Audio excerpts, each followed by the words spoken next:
I felt really good today. I feel like this season has mentally been kind of a challenge. I'm really motivated by the globals or the Olympics. I feel like that's what kind of lights my fire inside. And this year it's kind of been hard to find that edge.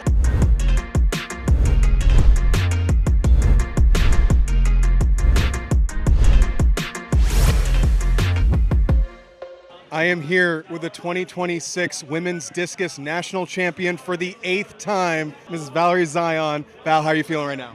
I'm feeling good. I have to admit, I felt pretty nervous coming into this one. So anytime there's a title on the line, it's extra motivating. It's something that I feel like comes with a lot of pride. So it really feels good to walk away with the win today.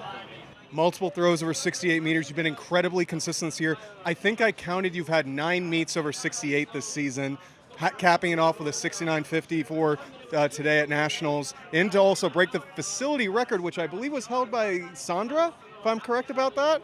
So take me through today's competition. How'd you feel doing your throws? Yeah, I definitely feel aware that the United States is elevating. To have that competitive result is by far the most competitive that I can remember of any of my championships. I felt really good today. I feel like this season has mentally been kind of a challenge. I'm really motivated by the globals or the Olympics. I feel like that's what kind of lights my fire inside. And this year it's kind of been hard to find that edge. So I feel like last weekend really lit a spark for me. And I think I'm the type of person that always kind of wants to rise to the challenge. I think that's kind of how my career's been defined, and I'm excited to try to be able to elevate again. And I kind of want to go back on that. If you look at the history of the women's discus over the last 10 years, there's a dramatic shift when Valerie Sion comes onto the scene versus, pre-Valerie Sion and post-Valerie Sion. Before you might have 1 or 2 women possibly break 65. Now we're seeing 65 meters be what it has to be to get the podium. I think you've been a massive influence on all these women, especially the results that you see, from Lagi, from Sierra, which she just did in London. Do you ever think back to not only your own career, but also how you influence the women in the field? I do, yeah. At this point, I feel like I've been doing it a long time, and I'm grateful that I've been able to have many rivals over my career, many people that I've looked up to, and the sport has changed so much from the time that I got onto the scene. And now to feel like there is such a strong American influence, that was something that I never experienced my first time at the Diamond League meet. So it is really special to see that I've had an impact in how far discus has come.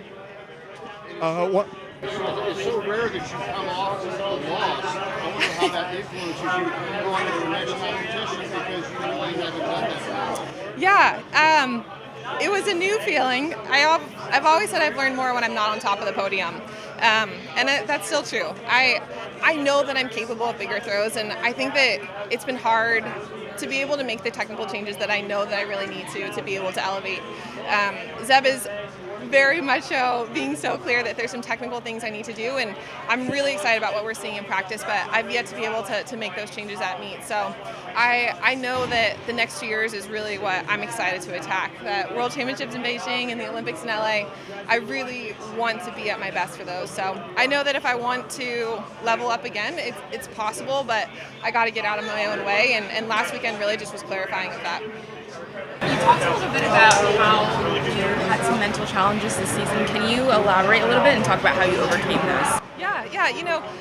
I definitely think at this point the mental side is harder than the physical side. I love to train hard. The work is enjoyable to me. That part's easy, but it's really hard to balance having an ego, being able to go into competitions and feel confidence and certainty that I can execute and be kind of at the top where I want to be, versus being able to be coachable and influenceable and take feedback. And I just think this year I've not been as much of that sponge that I know I need to be, and that's when I really feel like I'm at my best.